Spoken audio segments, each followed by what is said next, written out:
السلام عليكم ورحمة الله تعالى وبركاته مشتركاتي وحبيباتي، إن شاء الله يا ربي كامل تكونوا بخير. جبت لكم هاد الأقراص اللي هم عاملين ضجة في مواقع التواصل الاجتماعي، وبعد ما كنت جربتهم ودرت لهم بعض التغييرات يعني حبيت نحسن من الوصفة لأنه فيها عدة أخطاء، فجبتها لكم وحبيتكم كذلك حتى انتم تستافدوا منها، لأنها بصراحة وصفة ما شاء الله ممتازة للزكام، الإنفلونزا، للسعال، حتى اللي عندهم التهاب في الحلق، لأنه هذه الوصفة كاملة متكاملة، فيها فقط المكونات الطبيعية اللي راها ممتازة. نعتبر هذه الوصفة أنها مضاد حيوي طبيعي 100%، وأحسن مليون مرة من اللي ناخدو دواء ولا ناخدو يعني مكملات غذائية.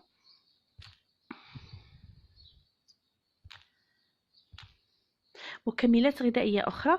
فهذه هي الوصفة نتاع اليوم، وصفة رائعة ما شاء الله، فتقدروا ياخذوها الأطفال من عمر 3 سنوات، ولكن فقط نصف كأس. يعني تقدري تعطيه ربع كأس صباحا وربع كأس مساء، بمعنى كبسولة واحدة ولا قرص واحد من هذه تقسميها على 2. فيما يخص الكبار فوق 10 سنوات فتاخذي قطعة واحدة صباحا مع نصف كأس ماء مغلي، وتذوبيها فيها بهذا الشكل، ومن بعد تشربيه وقطعة واحدة عند النوم، فراح تلاحظي بواحد التحسن كبير من جهة الإنفلونزا. وكذلك إذا كنت تعاني من السعال ولا التهاب في الحلق فهي وصفة رائعة، فكل ما غادي يجربها غادي يعطيه هذيك النتيجة اللي جربتها أنا وعطاتها لي. فراح نبدا بالمقادير وطريقه التحضير وفرجه ممتعه، وما تنساوش البنات تدعموا هذه الوصفه باكبر عدد من اللايكات. اول حاجه جبت هنا عندنا كاس نتاع السكر، راح ندير نفس الكميه تاع السكر، هي نفس الكميه نتاع الماء، بمعنى كاس سكر كاس ماء. فراح نضيف هنا الكأس نتاع الماء يكون بارد. هنا عندي قطعة نتاع هذاك الزنجبيل، يكون طازج، من الأفضل زنجبيل طازج، تجيبوه تقشروه. أنا استعملت هنا ملعقة كبيرة مملوءة من هذا الزنجبيل بعد ما راني قشرته وبشرته، ولا تقدري كذلك تطحنيه ولا تهرسيه. المهم هي الوصفة تاعنا، يعني هذه هي المكون الرئيسي تاعنا اللي هو الزنجبيل. تعرفوا بلي الزنجبيل هو مضاد حيوي، هو ممتاز لالتهاب الرئه، ممتاز كذلك الحساسيه تاع الصدر، كذلك انه يعطي يسخن الجسم تاعنا، وهذا حتى انه ممتاز الاطفال اللي يعانيوا من التبول اللا ارادي خاصه بعد 3 سنين، فهذه الوصفه غادي تنفعهم لانه هو ممتاز للمسالك البوليه وحتى يعني يسخن الجسم. ومع انه هذه الوصفه فيها العسل الطبيعي فهو رائع لهذوك الاطفال. هنا كما راكم تلاحظوا استعملت قطعه متوسطه في الحجم، اعطتني ملعقه كبيره نتاع زنجبيل مبشور، فراح نضيفهم لهذا المكون تاعنا. ثاني مكون واللي هو القرنفل، حبيبات القرنفل تطحنوهم، تجيبوا منهم ربع ملعقه تضيفوها لهذه الوصفه، ولا تشريو مباشره قرنفل مطحون، يعني نتوما ولكم الاختيار، تحبوا قرنفل مطحون كما تحبوا تجيبوه. هذوك اعواد القرنفل اللي عندهم فوائد لا تعد ولا تحصى، ممتازين لكل انواع البكتيريا، كانهم ممتازين ينظفوا الفم، ممتازين للاسنان، يعني عندهم فوائد لا تعد ولا تحصى. راح نضيف الان نصف ليمونه. ما ننساوش انه الفيتامين سي راه ممتاز خاصه في هذا الموسم تاع الزكام، على هذيك لازم يكون عندنا حاضر بقوه يوميا. اذا ما كانش البرتقال فلازم نستعملوا الليمون كبديل ونحطوه في الوصفات نتاعنا، وخاصه الوصفات نتاع الزكام. هنا انا ضفت بارد في بارد، يعني كل شيء راح نحاول نخلطهم ونوضعهم على نار قليله، هو السر نتاع هذه الوصفه في الطياب. وانا حاولت نصور لكم لما كان يطيب، شوفوا هنا نخليها على نار قويه ونبقى نواصل في التحريك. هنا راح نوري لكم حتى اللي بدي يغلي، لما يلحق المرحله الغليان راح نقص له النار، ولكن ما نخليهش على نار قليله كامل، نار متوسطه. من بعد ما يولي يتقال ويختار معنا نردوه على نار هي يعني ادنى حد نتاع الغاز تاعكم، نقصوا له وخلوها فقط. هنا هاد الوصفه راح تاخذ معكم حتى 30 دقيقه في الطياب، يعني انا خدات معايا 25 دقيقه. لازم نوري لكم القوام في الاول وفي الثاني وفي الاخر يعني كيفاش. هنا في هذه الوصفه لازم مذكورين العسل، ولكن انا العسل ما حبيتوهش يغلي، حبيت نستفاد من الفيتامينات المتواجده في العسل النحل، العسل الطبيعي. فضروري ان انا بدلت في هذه الوصفه وراح نقول لكم فوق نضيفه. بالنسبه للمكونات البنات ما ننصحكمش تغيروهم، هادو هما المكونات.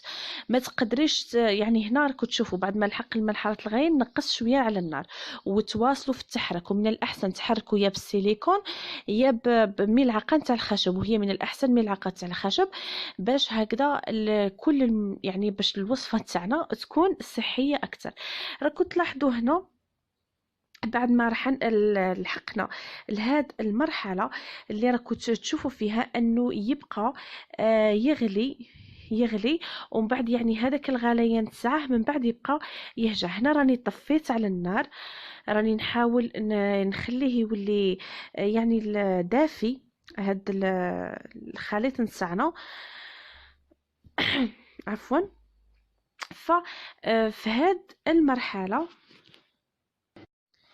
فهنا قبل ما نطفيو النار راح نخليوه يغلي بهذا الشكل. كما راكم تلاحظوا النار راها ناقصه بزاف، فمن بعد يعني بعد ما يكون كاين عندها غلي سريع يعني الغليان يكون بشكل كبير، من بعد راح يبقى يتقال. هنا راح تشوفوا انه هذوك الفقاعات راهم تقال، راح يبقى يغلي والفقاعات وحتى هو في القوام يبدا يتقال. تما في هذيك المرحله واش نديرو نطفيو ونخلوه لثواني فقط، لحظات. بعد ما يروحوا هذوك الفقاعات نضيفوا ملعقه معمره كبيره نتاع عسل النحل ونحركو مليح مليح وهو ساخن. ويعني هذه هي الوصفه نتاعنا. هما في الوصفه الاصليه انه يستعملوا العسل في الاول، ولكن العسل ما لازمش يفوت واحد العدد من الغليان. كما راكم تلاحظوا هذه الوصفه تفوت لك حتى 15 دقيقه نتاع الغليان، ولكن حنا يعني في هذا الغليان بزاف العسل النحل راح يفقد الفوائد نتاعه وراح يفقد حتى القيمه نتاعه. كما راكم تلاحظوا هنا بعد ما راهي الغليان راه يغلي بشكل سريع، من بعد راح نوري لكم كيفاش يصبح يعني مازال على نار قليله حتى اللون راه يرجع سيرجع بني، يعني ما راهش باقي له اقل من 5 دقائق هنا وراح يوجد معنا. هنا بعد ما راه يصبح يغلي بهذا الشكل نطفيه مباشره ونضيفوا هذيك الملعقه تاع العسل المملوءه اللي كنت حكيت لكم عليها، وتجيبوا صينيه انا دهنتها بالقليل من زيت زيتون ونوضعوا فيها هذاك البابي ورق الزبده، ضروري ورق الزبده. وهنا البنات قبل ما ننسى نقول لكم انه في هذه الوصفه من الضروري اننا نستعملوا الخليط وهو عاد سخون، يعني نخلوه نطفيو عليه للحظات بعد ما يحبسوا هذوك الفقاعات ونشوفوا انه الخليط بدا يتماسك مباشره نستعملوه، لانه من بعد راح اذا انتظرتوا حتى يبرد راح يجمد معكم ومن بعد ما راحش يتشكل عندكم هذا القوام اللي راكم حابينه. هنا مباشره راح نخليه يبرد مليح مليح، ومن بعد انا هما استعملوا سكر بودره يعني في الاخير، ولكن انا استعملت النشا فقط راح يخلي انه هذوك القطع هذو نتاع هادو الاقراص نتاعنا تاع الزكام ولا هاد القطع هنا راح يخليهم ما يلتصقوش من بعد ما نوضعوهم في علبه زجاجيه. ولكن انا استبدلته بالنشا، علاش؟ لانه هذه الوصفه فيها سكر في سكر، يعني كل شيء راح حلو، ففقط النشا راح يفي بالغرض. رشوا فقط النشا ومن بعد راح يتنحاو لكم بكل سهوله. فنجيبوا من الضروري تكون علبه زجاجيه ونوضعوهم فيها ونغلقوه ونوضعوهم في الثلاجه. عند كل استعمال تجبدي هذاك القرص وتوضعيه في الماء المغلي كما وريت لكم. وان شاء الله ربي يشافيكم كامل وربي يشافيكم وليداتكم. واللي عندها اي استفسار ولا اضافه لهذه الوصفه فنتمنى فقط تخلينا في التعليقات، وان شاء الله باذن الله انا راح ندير مجهودي باش راني نجاوب على هذوك التعليقات. ولكن يسمحوا لي البنات لانه كاين احيانا بعض التعليقات مانيش نشوفهم، فقط عاودوا كتبوهم لي ولا تبغوا تتصلوا بيا في الخاص في الماسنجر في الفيسبوك ولا في الجروب نتاع انا وطفلي، وان شاء الله راح نفيدكم. يعني بهذه الطريقة لما توضعي قرص واحد فتحتاجي فقط نصف كأس نتاع الماء، ولما توضعي 2 أقراص فتحتاجي كأس. بالنسبة ل2 أقراص بالنسبة للناس اللي يكون عندهم هذاك الزكام الحاد والسعال الجاف فالاشخاص الكبار يعني فوق 20 سنه ولا فوق 15 سنه، فتقدروا تضعفوا هنايا خاصه في الليل. تقدروا تستعملوا زوج اقراص مع ماء مغلي كاس، تغليو الماء وتكبوه على هذوك الاقراص وتخلوه كي يرجع دافئ مباشره تشربوه. ومن الاحسن هذه الوصفه تشربوها هي الاخير، يعني بعد العشاء، يعني حتى عند النوم مباشره، فراح تعطيكم النتيجة المطلوبة وحتى أنها راح تفيدكم. المهم البنات، أنا هنا ما نطولش عليكم، نتمنى تروحوا اللي مازال ما اشتركش يروح يدير لنا اشتراك.